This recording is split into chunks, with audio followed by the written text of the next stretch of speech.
Hello friends, आजच्या या व्हिडिओमध्ये आपण माहिती पाहणार आहोत आदिवासी उपाययोजना क्षेत्राबाहेरील भागातील कमी विद्यार्थी संख्येच्या शासकीय आश्रमशाळा पुढील शैक्षणिक वर्षापासून बंद करण्यात येणार आहेत।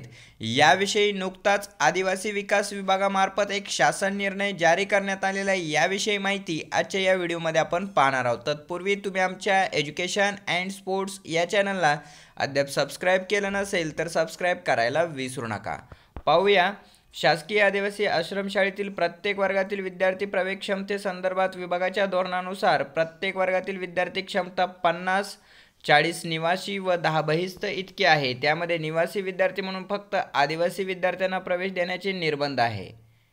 बहिस्थ विद्यार्थ्यांमध्ये स्थानिक आदिवासी विद्यार्थ्यांना प्राधान्याने प्रवेश दिला जातो।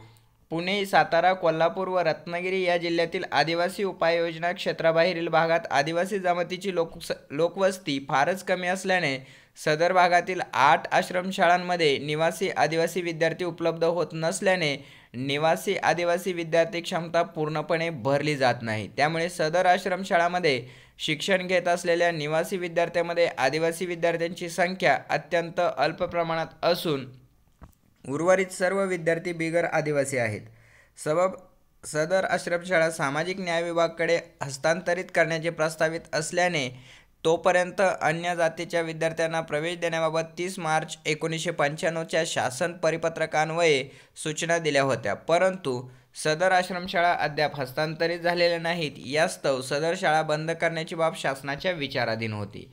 शासन निर्णय: आदिवासी विकास विभागांतर्गत चालवण्यात येणाऱ्या शासकीय आश्रमशाळा कुरुंजी, जिल्हा पुणे, शासकीय आश्रमशाळा पांगरी, जिल्हा पुणे, शासकीय आश्रमशाळा बामनोली, जिल्हा सातारा, शासकीय आश्रमशाळा गोगवे, जिल्हा सातारा, शासकीय आश्रमशाळा कोते, जिल्हा कोल्हापूर, शासकीय आश्रमशाळा बोरवेट, जिल्हा कोल्हापूर, शासकीय आश्रमशाळा कादवण, जिल्हा रत्नागिरी, शासकीय आश्रमशाळा वेरळ, जिल्हा रत्नागिरी या 8 शासकीय आश्रमशाळा सन 2019-20 या पुढील शैक्षणिक वर्षापासून बंद करण्यास या शासन निर्णयाद्वारे शासन मान्यता देत आहे। सदर आश्रमशाळा बंद करण्यात आल्यानंतर सदरील आश्रमशाळेतील कायम शिक्षक व कायम शिक्षकेतर कर्मचारी वर्ग इतर आश्रमशाळांमध्ये आवश्यकतेप्रमाणे समायोजित करण्यात यावा। सदर शाळा बंद करण्यात आल्यानंतर शाळेतील आदिवासी विद्यार्थ्यांना नजीकच्या इतर आश्रमशाळात अथवा जिल्हा परिषदेच्या शाळेत अथवा नामांकित शाळांमध्ये प्रवेश मिळण्यास्तव विद्यार्थ्यांच्या पालकांचे प्रबोधन करणे व त्यांना सर्वोत्तरी मदत करण्याची कार्यवाही संबंधित प्रकल्प कार्यालयाने करावी। सदर शाळेतील अन्य जातीच्या विद्यार्थ्यांचा समायोजनाबाबत समाज कल्याण अधिकारी कोल्हापूर, सातारा, पुणे, रत्नागिरी व शिक्षणाधिकारी प्राथमिक व माध्यमिक जिल्हा परिषद कोल्हापूर, सातारा, पुणे, रत्नागिरी यांनी कार्यवाही करावी। मुख्य कार्यकारी अधिकारी जिल्हा परिषद कोल्हापूर, सातारा, पुणे व रत्नागिरी यांनी त्या ठिकाणी जिल्हा परिषदेद्वारे शाळा सुरू करण्याबाबत उचित निर्णय घेण्यात यावा।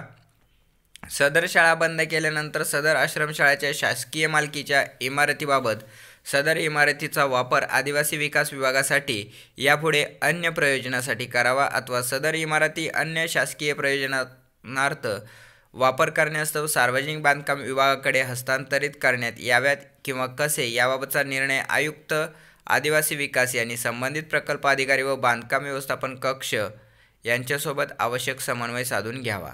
सदर शासन आदेशाची तात्काळ अंमलबजावणी करण्यात यावी व अनुपालन अहवाल शासनात सादर करावा।